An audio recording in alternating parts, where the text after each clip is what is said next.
Hello, yoga students, and welcome to our first practice together. This practice is going to be unlike many of our other practices. We're doing a physical assessment today, and this is basically so you can just gather data and information about where you're at physically so that we can mark your progress throughout the semester. It also helps me to watch your progress and see that you're gaining some benefit from this and gathering what we're trying to achieve in the class, that it's soaking into you and you're learning. Since this is an online course, it's great to have that feedback. So I just want to say that because I don't want you to think that our practice will normally be quite so strenuous and maybe quite so rigid. We'll normally be doing a typical relaxing yoga class where we start in a nice gentle warm-up session. We get into some more deep stretching and movements, and then we have a cool down and a final relaxation. So bear with me for today. What you're going to need is your yoga mat. You're going to need a timing device of some sort. You're going to need something to record your information on, either writing it down or putting it into your phone, for instance. And that's it for today. Don't need to record yourself for this particular class. You're going to submit to me your assessment times via Canvas, and we'll have that as a nice starting point. So we're going to do 8 positions today, and we're not going to do a whole lot of warming up because by doing these positions, you're going to get pretty warm pretty fast. Okay, so again, have your timing device nearby. If you need to pause the video to go get all those things that you need, then go for it and come back when you're ready. So our first position is called chair position. And for chair position, we are going to have the feet hip width apart. Those feet are going to be right under the hips. And when I say hip width, I actually mean the hip bones. So find your hip bones, even if you have to dig in there to find them. And then look straight down, and you want to place your heels right under those hips. We're also going to engage through those legs, tuck the tailbone under, inhale and roll the shoulders up, exhale and relax them back and down. So this is our mountain pose. We start here quite a bit. We're going to start here for chair. So we're going to stretch those arms up, and the palms are going to hold an imaginary beach ball right in between them and relax the shoulders down away from the ears. You're going to have a seat down.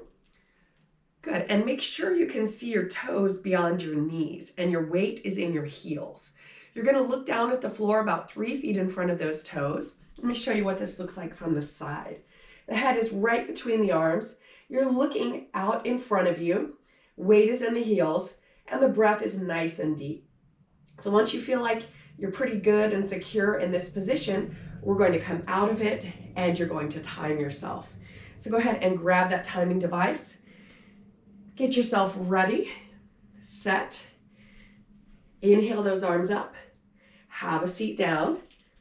Make sure the weight of your body is in your heels.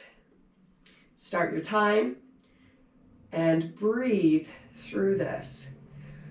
So if you want to pause the video at this point to time yourself fully, you may do that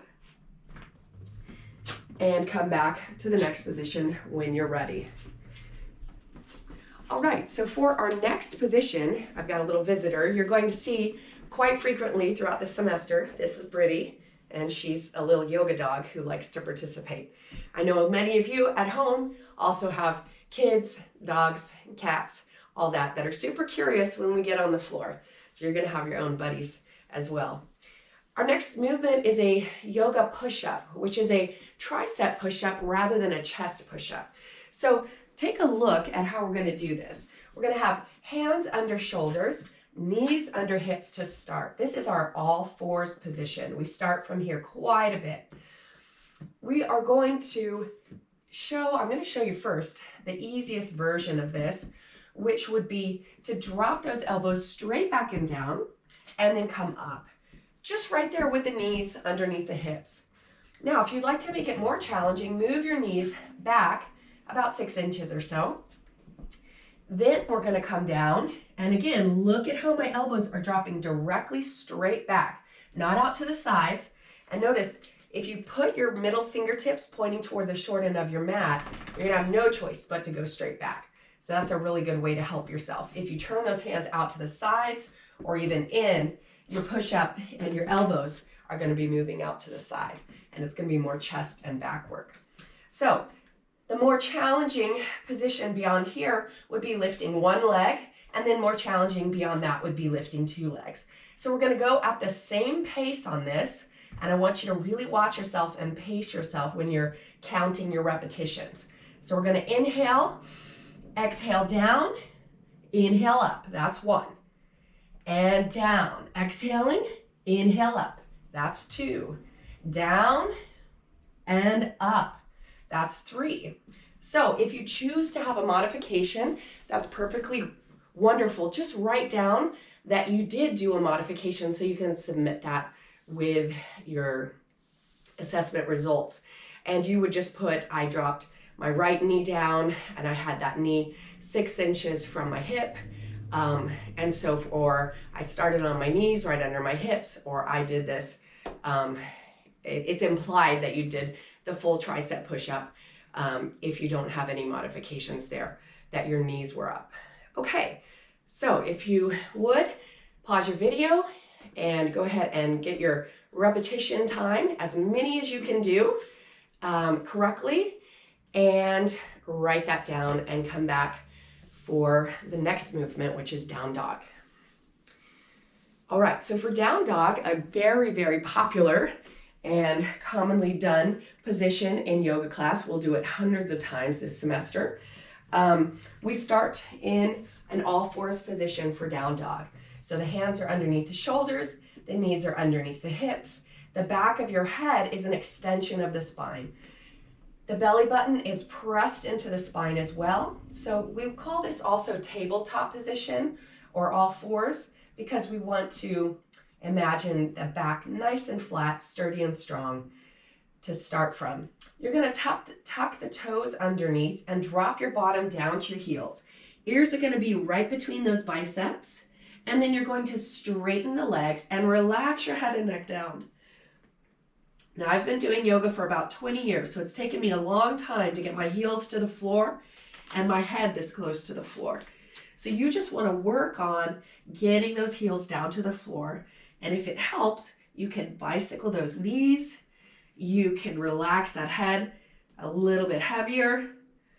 You can press into your hands. You can even walk your feet forward just a little bit if you need to get to a comfortable place with this. Now, if this position is far too difficult for you, let's say you're a little heavier or you're out of shape for some reason, you have wrist issues at all, or even any pain that's being caused by doing this position, there's a modification of a position called puppy dog. And puppy dog is where you rest on your forearms, you cup one hand, I'm sorry, that's not correct. Puppy dog is where we drop the knees back about 6 inches, relax our ears between the biceps, and hold basically the upper body in that down dog position, but we have less pressure into the back of the legs and less weight into our wrists and arms.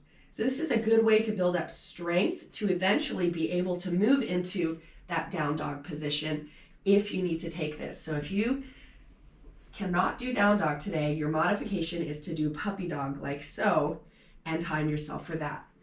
All right, so starting from an all fours position, please time yourself for how long you can hold down dog, and write that down and come back when you're ready. All right, our next movement is plank position. Plank has a lot of modifications similar to how we did our push-up.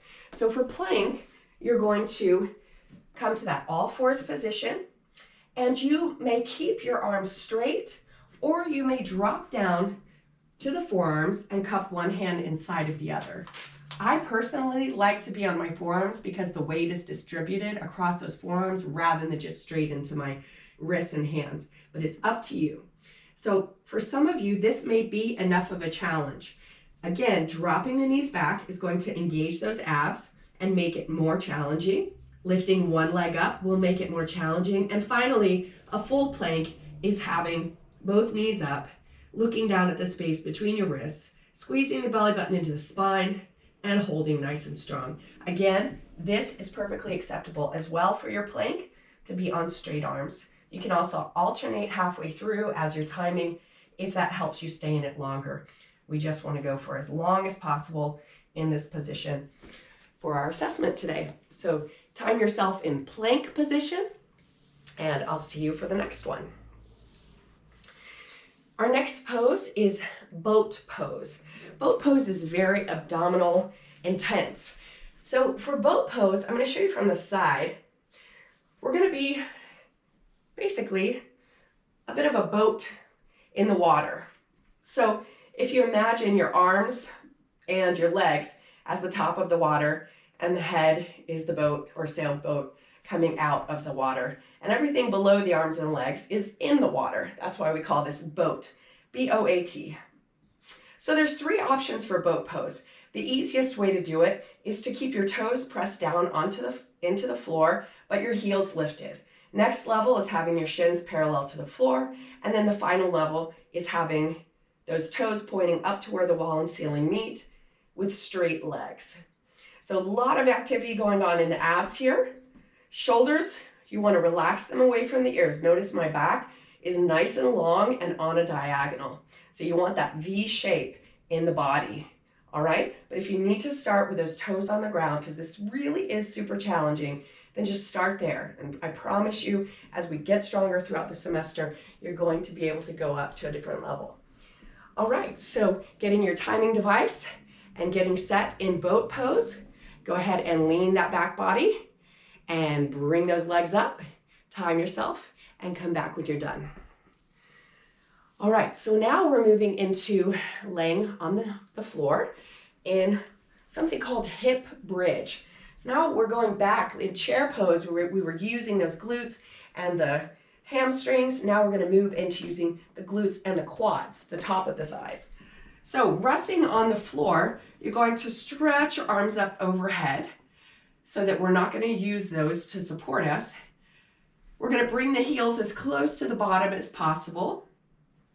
And we're going to slowly peel that spine away from the floor. Feet are hip width apart, and notice my toes are pointing toward the short edge of my mat. So the feet are parallel to one another. Now, as you come up into bridge, you want to lift the belly up, you want to squeeze in your glutes, and you want to really push into your heels so that those quads are engaged. We're going to lift those heels up off of the floor after you feel really nice and secure, and hold this position. Chin is tucked nicely into the chest. You don't want to look left or right here because the neck is fairly compromised. So try to just look up, and you're going to hold this for as long as possible for the assessment today. Now save some time to come down gently and easily. We don't want to flop the back down really hard. You want to drop the spine down one section at a time. All right, so go ahead and do your hip bridge. Write your time down for how long you held that and come back. We only have 2 left. All right, so our next movement is going to be side plank. So for side plank, we'll start on the right side first. So this is reminiscent of our plank that we did before, but we're going to be isolating the movement into our obliques, or isolating the work into our obliques. So this also takes a lot of balance, but you can make it less challenging in terms of balance by making sure that you place your right elbow directly underneath your right shoulder. So level 1 on this is going to be stretching your left arm up. Actually, level 1 is using your hand in front of you to support you, keeping your right knee down and straightening that left leg long. All right, level 2 is going to be lifting that arm up. And then level 3 would be lifting the right leg up as well. All right, ideally you want to look up past your hand and hold your gaze up at the ceiling. But if it bothers your head and neck to do that, just look straight ahead across the room, or you can even drop the head and look down toward the floor. Make sure that right elbow is underneath the shoulder.